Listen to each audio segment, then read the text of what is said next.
Hello, I'm Lise Christofferson, and thank you for joining me for Looking Back Colorado. We're going to be examining the Colorado Coalfield Wars, which occurred in Huerfano County in the early 1900s.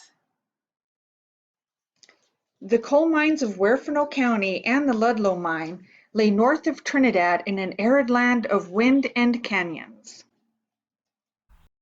The land wasn't well suited for farming, but by the 19th century, surveyors and engineers figured there was enough coal to power 2,000 locomotives for a century. The largest of the fuel companies involved was the Colorado Fuel and Iron Company of Pueblo, Colorado. Between 1900 and 1915, the CF&I was one of the largest corporations in the United States, employing thousands of miners and steelworkers in southern Colorado and the adjoining states. By 1903, the CF&I was the largest producer of coal in the Rocky Mountain West, with 23 mines in various counties. The coal miners were a multicultural group of Americans and immigrants from all over. They lived and worked in primitive and dangerous conditions and depended entirely on the CF&I for housing, their store, and for their livelihood.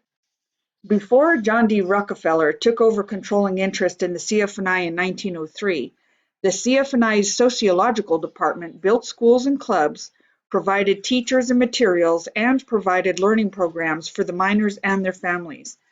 Perhaps provided to prevent unrest, the people benefited from these projects which fostered solidarity among the miners and their families.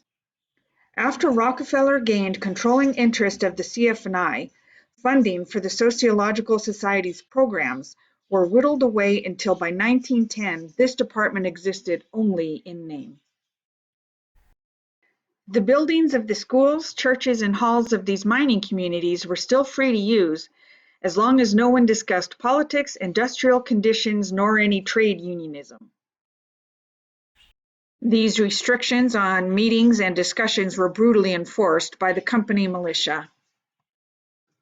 Elias Anastasios Bandidakis, who was known by his anglicized name Louis Tikas, was an immigrant from Crete in Greece, a miner who rose up to organize the labor union at Ludlow.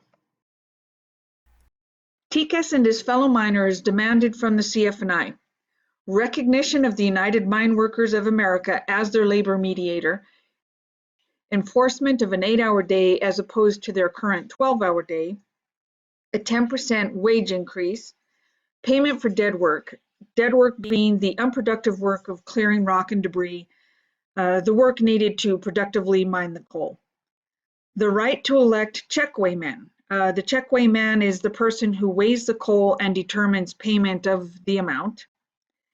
The right to trade in any store, board anywhere, and use any doctor of their choice, and for the enforcement of Colorado mining laws, along with the abolishment of armed mine guards. Thank you for joining me for Looking Back Colorado and this first episode of the Colorado Coalfield Wars. In the second episode, we'll focus our lens on the section of time from when the miners went on strike in September 1913 until the strike's devastating conclusion in April 1914 with the Ludlow Massacre. Thank you, and I'll see you then.